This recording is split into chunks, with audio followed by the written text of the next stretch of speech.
আসসালামু আলাইকুম। আজকে আমরা বোর্ডে লেখা দেখে বুঝতে পারতেছো যে কোন চ্যাপ্টারের ম্যাথ সলভ করতে যাচ্ছি বা কোন চ্যাপ্টার নিয়ে টুকটাক পড়াশোনা করতে যাচ্ছি। সেটা হচ্ছে পদার্থবিজ্ঞান দ্বিতীয় পত্রের চ্যাপ্টার 8, যেটা হচ্ছে আধুনিক পদার্থবিজ্ঞান। এখন কথা হচ্ছে এই চ্যাপ্টারের নাম আধুনিক পদার্থবিজ্ঞান কেন হলো। তো আমরা জানি যে আধুনিক পদার্থবিজ্ঞানের হোতাটা অ্যাকচুয়ালি কে, তিনি হলেন আইনস্টাইন। আর চিরায়ত পদার্থবিজ্ঞান, যেটা নিউটনের বিজ্ঞান বলা হয় বা পদার্থবিজ্ঞান বলা হয়, তো ওখানকার সাথে এই আধুনিক পদার্থবিজ্ঞানের পার্থক্যটা হচ্ছে তিনটা মেইন জিনিস নিয়ে। একটা হচ্ছে ভর, সময় এবং দৈর্ঘ্য।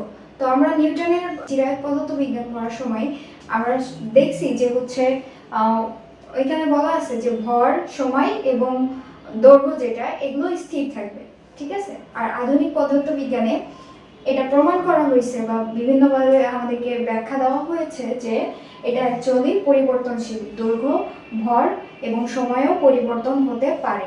তো এটা হচ্ছে মেজর পার্থক্য যেটা। তো এখানে আমরা আগে ফর্মুলা লিখছি যে আধুনিক পদার্থবিজ্ঞানে সময়টা কি হয়, দীর্ঘ হয়। কোন অবস্থায় দীর্ঘ হবে? ধরো যে কেউ একজন মহাকাশযানে করে সে পৃথিবী থেকে মহাকাশে যাচ্ছে, তো তার কাছে যে সময়টার পরিমাণটা, আর পৃথিবীতে অন্য আরেকজন ব্যক্তি যদি ওই মহাকাশ যানের সময়টা পরিমাপ করে বা সে যদি হিসাব রাখে, তাহলে যে সময়টা সেটা কিন্তু দীর্ঘ হবে, মানে একটু বেশি হবে। আর যে হচ্ছে অলরেডি মহাকাশযানে আছে তার সাপেক্ষে যে সময়টা সেটা কম মনে হবে। সিম্পলভাবে আমরা যখন হেঁটে চলি তখন আমাদের সময়টা বেশি লাগে, তাই তো? আর কেউ যখন বাসে করে যাচ্ছে তার কাছে কি মনে হয়, সে আমাদেরকে দ্রুত পাস করে যায়, তাই না? তার কাছে মনে হয় যে সে কম সময়ে পাস করে গেছে। তো এই আর কি, এটা আসলে সাপেক্ষ হিসেবে নির্ভর করে সময়ের ব্যাপারটা। আর দৈর্ঘ্যটা হচ্ছে গতিশীল অবস্থায় সংকোচন হয়, ছোট মনে হয়। কেমন? দেখো, এই মার্কারটা তোমরা যেমন দেখতেছো, আমি ধরে রাখছি, এটার একটা নির্দিষ্ট দৈর্ঘ্য আছে, কিন্তু এটা যদি একাধারে এমন এমন করতে থাকি তাহলে দেখবা যে হচ্ছে এটা মনে হচ্ছে যে একটু ছোট, মানে আকারটা কেমন একটু ছোট লাগতেছে বা হচ্ছে মনে হচ্ছে যে সংকোচন হয়ে আসছে, তাই তো? যেমন আমরা ওই যে ছোটবেলায় খেলা করতাম না, যে কলমটায় এমন এমন এমন এমন এমন করে, যে কলম মনে হইতো যে 2 হাত ব্রাশ করে ফেলতেছে, জাদু দেখাইতাম ছোটবেলায়, ঠিক এমনটা।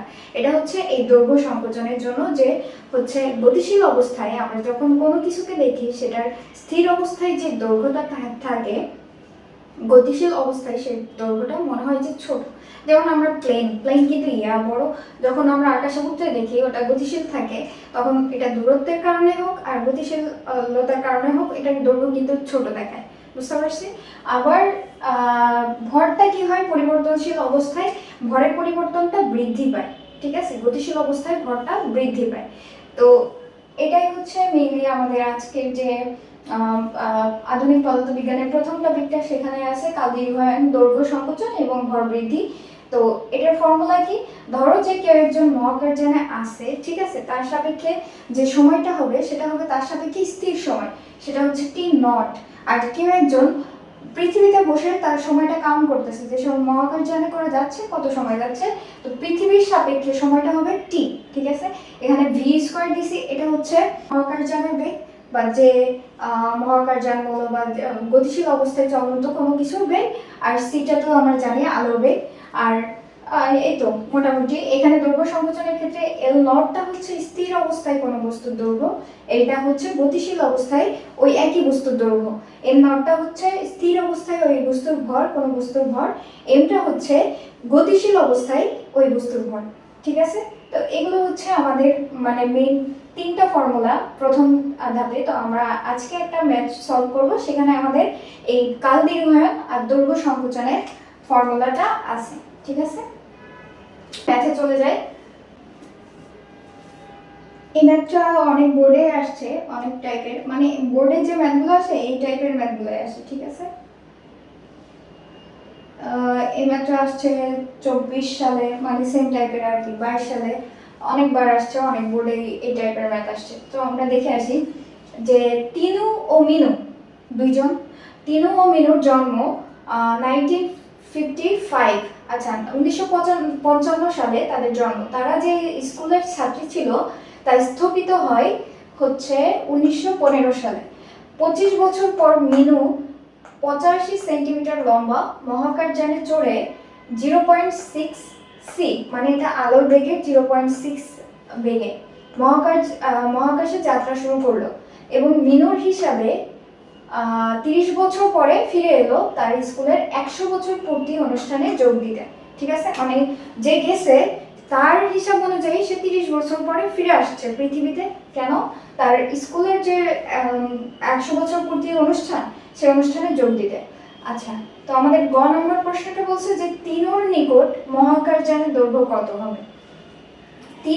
তিনু কিন্তু মহাকাশযানে যায় না, মহাকাশযানে গেছিল হচ্ছে মিনু, মানে মহাকাশে গেছে।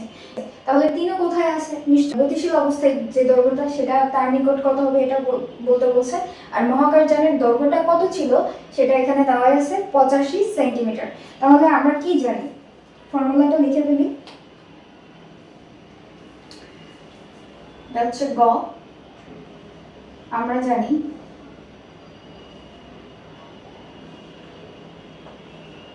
L equal L naught root over 1 minus b square by c square।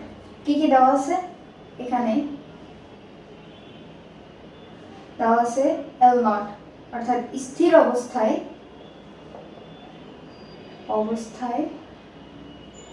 দৈর্ঘ্য L naught equal 85 সেন্টিমিটার। এটাকে মিটারে কনভার্ট করতে হলে 100 দিয়ে ভাগ দিতে হবে, তাহলে আমাদের আসবে 0.85 মিটার। ঠিক আছে, আর আলোর বেগ দেওয়া নেই, তবে ভি দেওয়া আছে 0.6 সি, ভি দেওয়া আছে। আর আমরা আলোর বেগটাকে তাহলে কি লিখবো? সি ইকুয়াল সি লিখবো। ওকে, তো দরকার নাই, সি এর মান আমরা জানি এমনিতেও। এখন আমাদের হিসাবের পালা। এল নট এর মান কত দেওয়া আছে? 0.85 root over 1 minus v এর মান কত আছে? 0.6 সি আর ভি স্কয়ার আছে। ঠিক আছে, আর সি স্কয়ার, তাহলে আমরা এটাকে হোল স্কয়ার লিখতে পারি বাই সি হোল স্কয়ার। এখান থেকে সি আর সি বাদ হয়ে যাবে, তাহলে আমাদের থাকবে 0.85 root over 1 minus 0.6 whole square. এটাকে ক্যালকুলেশন করলে কত আসবে? সরি, এটা 85 মিটারই ছিল, সো আমাদের হচ্ছে সেন্টিমিটারে কনভার্ট করা লাগবে না, 85 মিটার। তো এটাকে আমরা হচ্ছে যদি ক্যালকুলেশন করি আমাদের মান আসবে 68 মিটার। অর্থাৎ তিনুর নিকট মহাকাশ যানের দৈর্ঘ্য 68 মিটার। এটা হচ্ছে আমাদের অ্যান্সার। ওই যে আমরা পড়ছিলাম প্রথমে দেখছি দৈর্ঘ্য সংকোচন হয় পরিবর্তনশীল বা আধুনিক পদার্থবিজ্ঞানে, তাই না? তো দেখছো এটা হচ্ছে স্থির অবস্থায় যে দৈর্ঘ্যটা ছিল, তিনও দেখতেছে কি এই ধরো যে একটা প্লেন বা রকেটে করে যাচ্ছে মিনু, তো দেখতেছে মিনু যাচ্ছে আর ওটা গতিশীল অবস্থায় ওর কাছে ছোট লাগতেছে। ঠিক আছে, তো ও কতটুকু ছোট দেখতে পাচ্ছে, এটা যদি প্রশ্ন আসে তাহলে আমরা কি করব? 85 থেকে 68টা মাইনাস করে দিব, দিলে যত আসবে ওটা হচ্ছে অতটুকু দৈর্ঘ্য কম দেখতেছে। ঠিক আছে, তাহলে এটা হচ্ছে আমাদের গয়ের অ্যান্সার। আশা করি সবাই বুঝতে পারছো। এখন আমরা ঘ নাম্বার দেখি। ঘ নাম্বার আমাদের বলছে মিনু তার স্কুলের অনুষ্ঠানে যোগ দিতে পারবে কি? গাণিতিক বিশ্লেষণের মাধ্যমে দেখাও। ওকে, ঘয়ের সলিউশনে আমরা শুরুতে কি বলছে এখানে? মিনু তার স্কুলের অনুষ্ঠানে যোগ দিতে পারবে কি? আর স্কুলের অনুষ্ঠানটা কত বছর পরে? 100 বছর পরে। আর স্কুলের প্রতিষ্ঠিত বা স্থাপিত সাল কত? সেটা হচ্ছে 1915। তাহলে 100 বছর পর, 100 বছর পর, তার মানে কত সাল হবে সেটা? 1915 প্লাস 100, সেটা হচ্ছে 2015, তাই তো? 2015 সালে স্কুলের হচ্ছে অনুষ্ঠান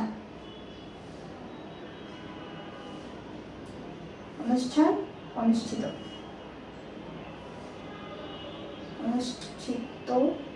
হবে। তাহলে মিনু যদি স্কুলের অনুষ্ঠানে যোগ দিতে চায় তাহলে ওর 2015 সালে হচ্ছে ফিরে আসতে হবে, তাই তো? মহাকাশে গেছে সে, তাকে ফিরে আসতে হবে। এখন মিনুর হিসাব মতে সে মহাকাশে আছে কত বছর, সেটা হচ্ছে 30 বছর, মানে সে তার হিসাব মতে সে 30 বছর পরে ফিরছে। এখন তার যে হিসাবটা সময়টা আর পৃথিবীতে যে সময়টা সেটা তো অবশ্যই সেম হবে না, হবে না, পৃথিবীর সময়টা আরো দীর্ঘ, তাই না? আমরা জানি যে মহাকাশে গেলে ওই যে আছে না কথাই যে তুমি বুড়ি হয়ে যাচ্ছ তাড়াতাড়ি, তাহলে মহাকাশে চলে যাও, তুমি আর বুড়ি হবে না। তো এই কাইন্ড অফ এমন তো হচ্ছে 30 বছর পরে যদি ফিরে আসি তাহলে আমাদেরকে এখন এটা হিসাব করতে হবে পৃথিবী অনুসারে ওই 30 বছর সময়টা সে অ্যাকচুয়ালি পৃথিবী অনুসারে কত সময় পার করছে। তাহলে আমরা লিখব যে পৃথিবীতে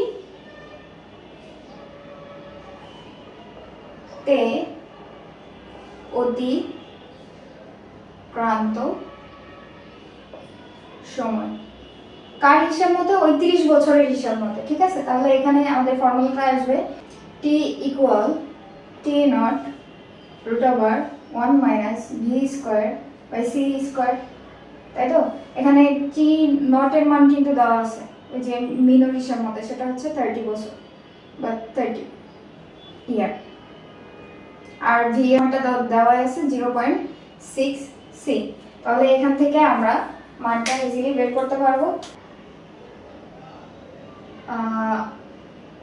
30 by root over 1 minus 0.6 whole square, এখানে এই যে সি সি ক্যান্সেল হয়ে যাবে, এই জন্য হচ্ছে 0.6 হোল স্কোয়ার।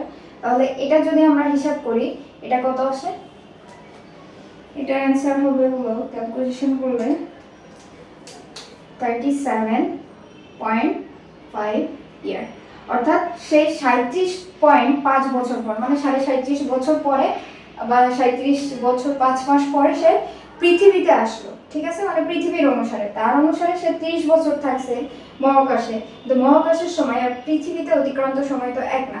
এখন তাহলে আমাদেরকে কি হিসাব করতে হবে যে তার জন্মের সালের পর থেকে সে 25 বছর পর গেছে হচ্ছে মহাকাশে, আবার ওইখানে পৃথিবী অনুসারে 37.5 ইয়ার থাকছে, তাহলে সে ফিরে আসলো কত সালে, এটা আমাদেরকে হিসাব করতে হবে। আমরা লিখব মিনুর ফিরে আসার সময়, সাল লিখব, সাল পৃথিবী অনুসারে